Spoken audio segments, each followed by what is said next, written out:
I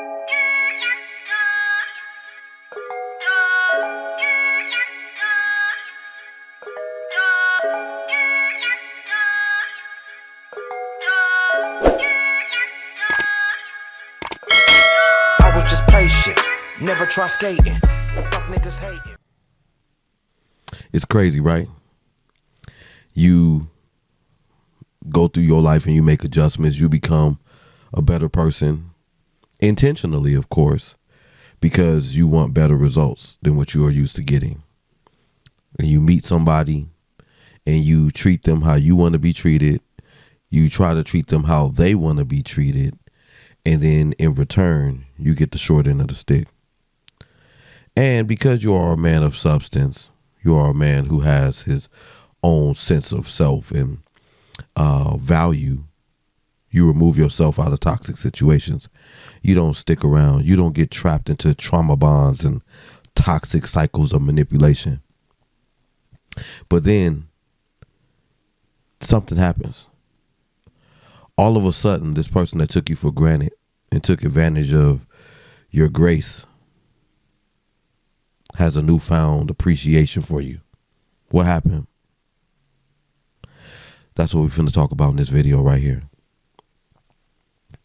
There's 5 reasons why a person starts to appreciate you. These 5 things are why they start to appreciate you finally. Number 1, when they lose access to you.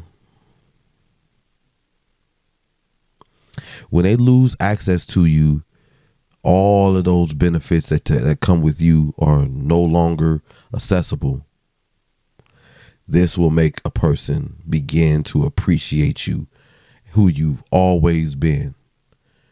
And it's so crazy, right? And I'm speaking from experience too, but it's crazy because you're thinking to yourself, I was doing all of these things that you appreciate now the whole time, and they weren't good enough. But now all of a sudden, they're more than enough.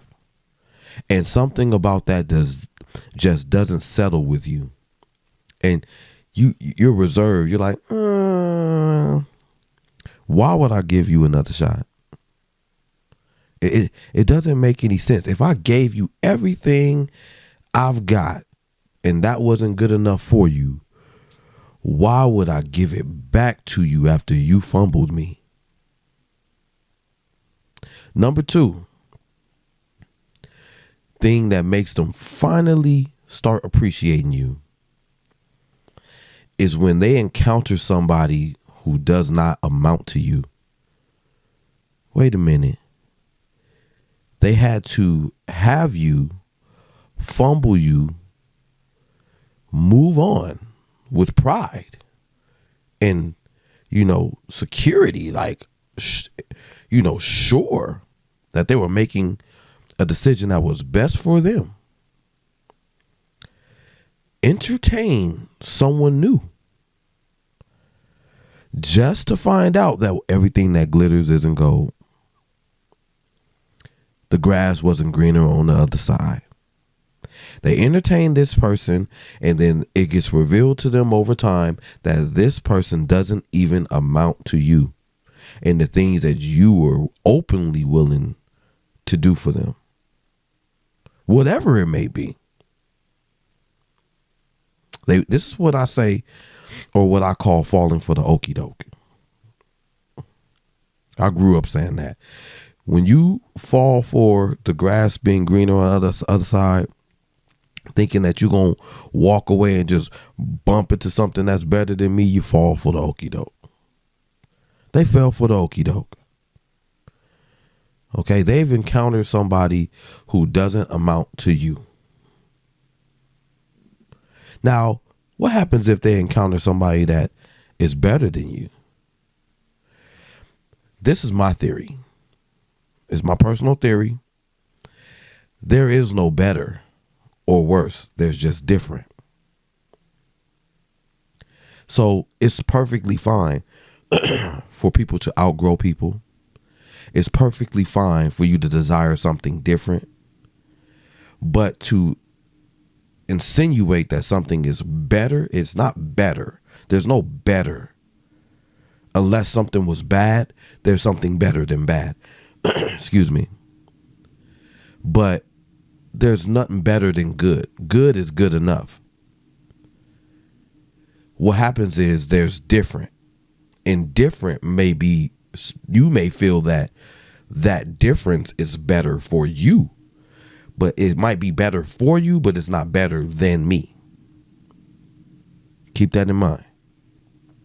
Number 3, reason why they finally start appreciating you is knowing someone else is being treated the way you treated them, if not better. But let's keep it bare minimum. Someone else is reaping the benefits of having a loyal, transparent, healthy communicator, generous, loving, respectful person, given that those are your characteristics. Them having to have that in the back of their mind that somebody is enjoying the things that they once enjoyed, whatever that may be, makes them finally start appreciating you.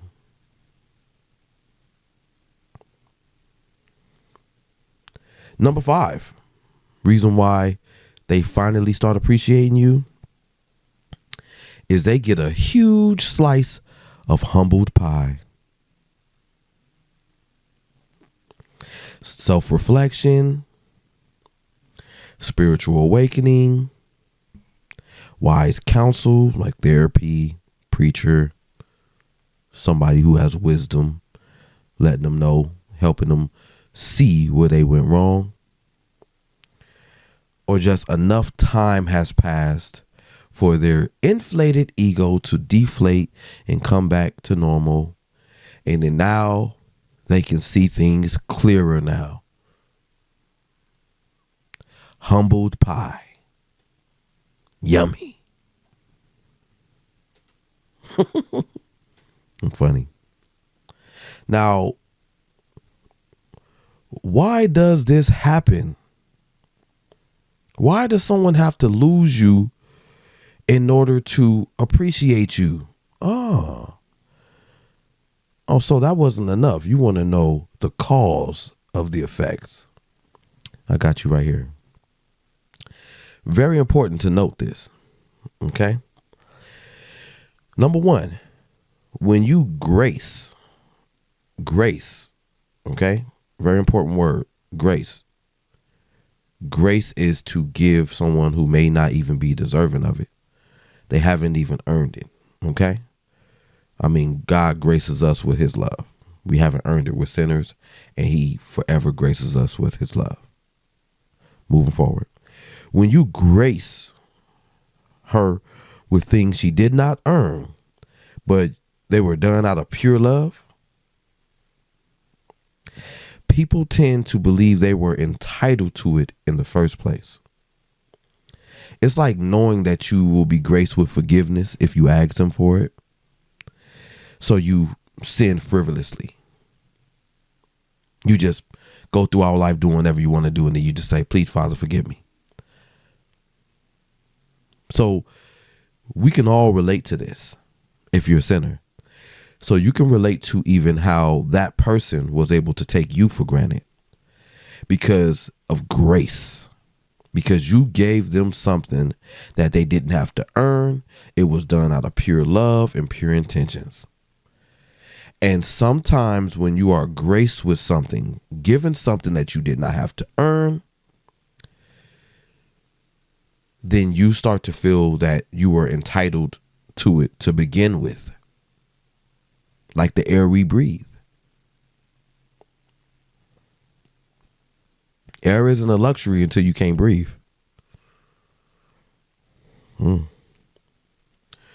Number 2, inflated egos. Now, we hear this term all the time, especially with talks of narcissism. But let me break down what I mean by an inflated ego, okay? This is what causes people to not appreciate things that they actually already have in their life, and they have to lose it first before they can gain a newfound appreciation for it.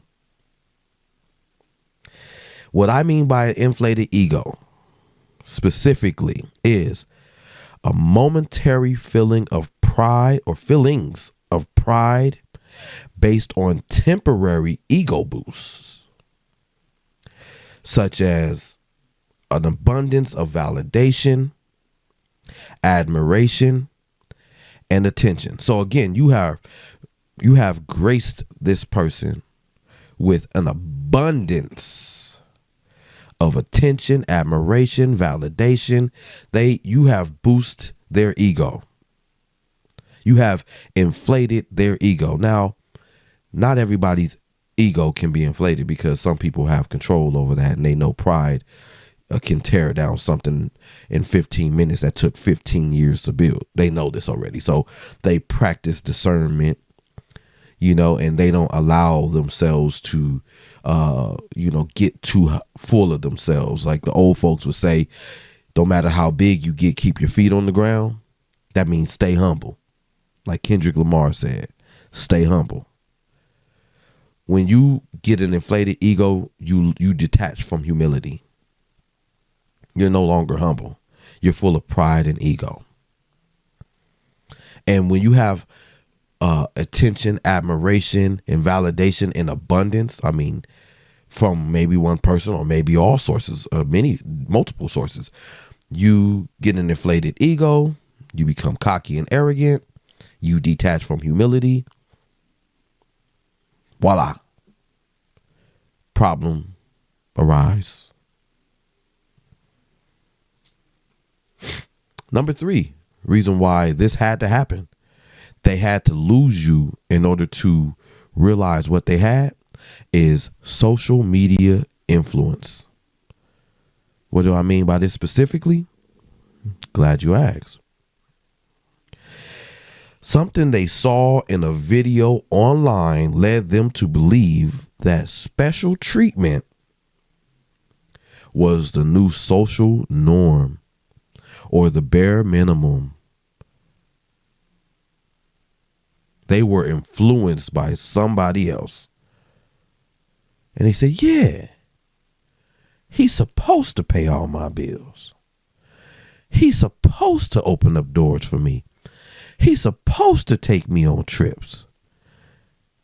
He's supposed to tolerate my BS. He ain't gonna leave me. I can talk back. I can insult him. I can call him out his name. I'm a bad bitch.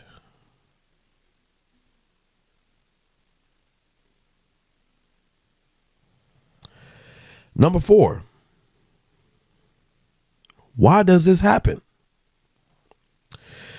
Well, you probably failed to say the word no. Ooh. You probably were a yes man. You probably were one of these people who get validation from watching other people smile and knowing that you are satisfying somebody else. That fed your spirit. You are a natural provider. You are a natural giver of things. You put other people before you put yourself. A yes man.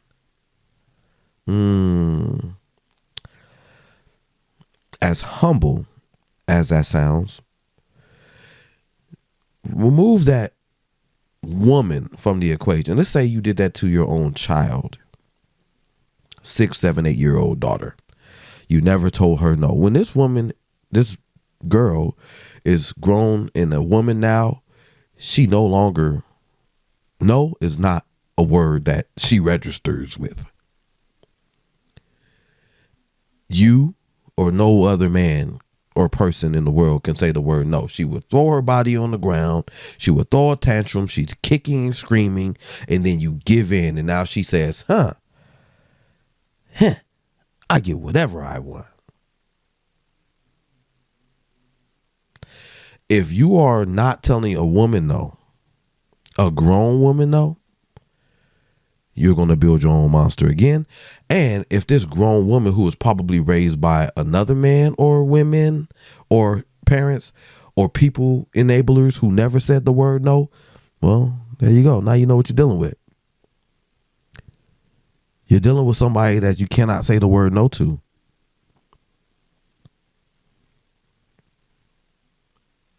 You got to know what you're dealing with. Okay? We must take accountability for this. Not saying the word no. This is something that's for us to take accountability on. We must take accountability for the fact that sometimes saying no is necessary in order to sustain other things, maybe obligations, and then you don't put other things off and you don't take your rent money and give it to some woman because you didn't want to say no because you were afraid she was going to throw a tantrum, leave you, cheat on you, whatever. If that woman didn't want to hear you say no and she was willing to cheat on you because you did, that wasn't your woman, brother. I think that we need to start dating in a way that we don't attach so quick.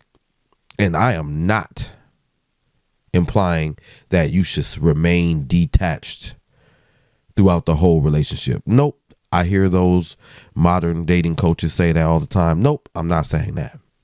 What I'm saying is it's okay to attach to somebody once you have validated the fact that their intentions are pure and maybe aligned with your beliefs and your intentions. Sure, man, because to not attach to that person is to not fully give yourself or that situation an opportunity to flourish. And you'd be the one fumbling. I wouldn't recommend that. I can do another video on how to, make yourself vulnerable without it being so detrimental. But I would never tell you that. I would never tell you that you can have a healthy, sustainable relationship without being vulnerable or without attaching to somebody. That's not going to work. But you would have to desire a relationship. So people who don't desire relationships, they manage to have interactions and situationships with people without attaching. That's not what I'm talking about here. Just wanted to be clear on that. Sorry, I jumped off the topic. Number 5, reason why this happens though. Why somebody doesn't see your value and doesn't appreciate you until they have lost access to you. You're nowhere in sight. They were blinded by their own greed. Let me explain. What I mean by this is they have an untamed, insatiable desire to acquire as much as they can. There is things that, if done for the flesh or the wrong reasons, but let's say flesh, for the human flesh, like sex, certain things that provide dopamine, the excitement, certain things that are done for the flesh are insatiable. They cannot be satisfied. They have to be done continuously in order to give the illusion of satisfaction. But what you'll learn is after 4, 6 hours, however long it takes for you to come down off of that dopamine high, you need it again. So you consume dopamine in high dosages. It may take you longer to come down. It's like THC. Okay? But if it feeds the flesh has a bottomless pit. It has to happen regularly just to have the illusion, not even the fulfillment, but the illusion of satisfaction. It's important to know that. Now, in closing on this video, it's important to know this as a man, period. Regardless if your intentions are to date or not, or if you feel like you're going to stay single for the rest of your life, or if you're just interested in casual dating and having flings, it doesn't matter. This is information I would provide to my children, my little mans. It's important to know these things.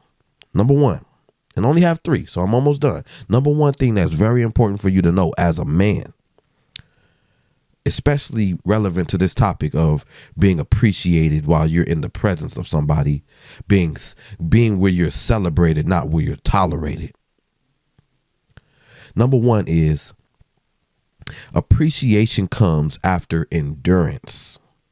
Appreciation comes after endurance. Appreciation comes after endurance. What I mean by that is endurance is, by definition, enduring an unpleasant or difficult process without giving way. However long that process is subjective.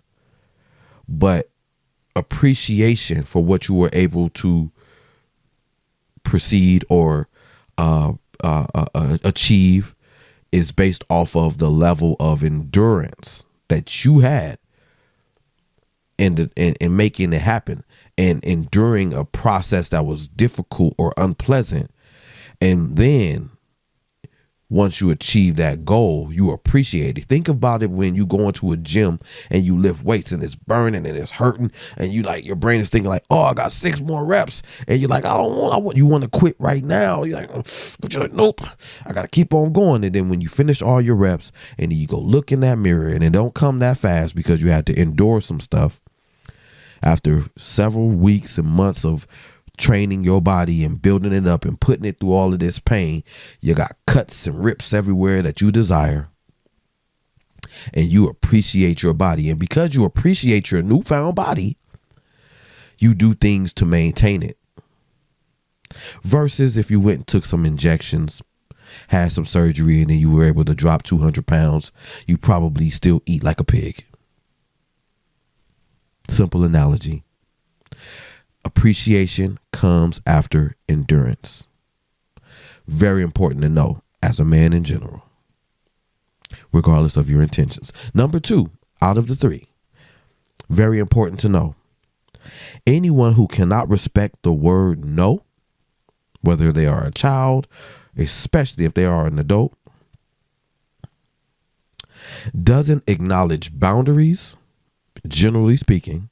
So if you can't say no to this person, you can't set boundaries with this person. Anything that is against what they desire is deemed as entrapment, or is deemed as you being controlling, or it's going to trigger their sense of entitlement.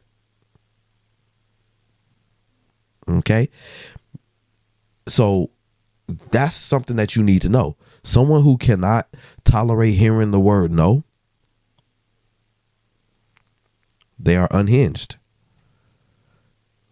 There's no way you're going to have a sustainable connection with that person. Very important to know. Number 3, and then I'm out of here. Someone fumbling you is a sign that they lack emotional maturity. Let me explain though. Emotional maturity is something that can be gained over time. Think about it like this. When somebody fumbles you, you were too much for them. They played you as if you were not enough for them. That just shows you, it just displays right there that at the point in time when you were actually being the person for them that you were being, they weren't ready for you. Emotionally, their maturity wasn't fully developed. Excuse me.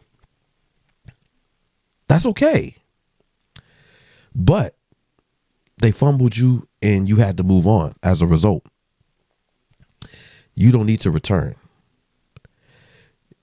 That should show you that, okay, as far as emotional maturity being like at A+ or a 10 on a scale from 1 to 10, this person was at like a 4 or a 3. They have more life to learn and live, and therefore they need to experience other things outside of you. You were that lesson that they learned at level 3. You don't want to make a return and be that lesson that they learned at level 5. And then you don't want to be a continuous lesson for somebody, especially if you done all your hard work or inner work, getting yourself to a certain level of emotional maturity just to raise another adult. And likelihood of it is you're just going to endure more pain. So you can look at it like, oh, well, me putting up with that, that just makes me stronger. What doesn't kill me make me stronger. There is a such thing as unnecessary pain, because to open your doors up to a thief will allow you to get robbed. And you can say, oh, you could be one of those extremists to say, oh, well, whatever I lose, I'm going to get it back. Okay. If you don't mind working and doubling back and working twice as hard to accomplish the same things over and over again, go back to that person that fumbled you. Ignore and don't acknowledge the fact that they showed you that they were on level 3 when you were on level 8. Go flourish, brother. Grow. Be better. Be better for someone better. Get better. Receive better. It sounds like basic math. I hope this video does validate you, give you some clarity, help you out, whatever I could do. If it does, please give me a like, comment, and subscribe. But if you are new to my channel, my name is Jerome, and this has been another episode of The Superb Word. Until next time, y'all, 2 fingers. All right.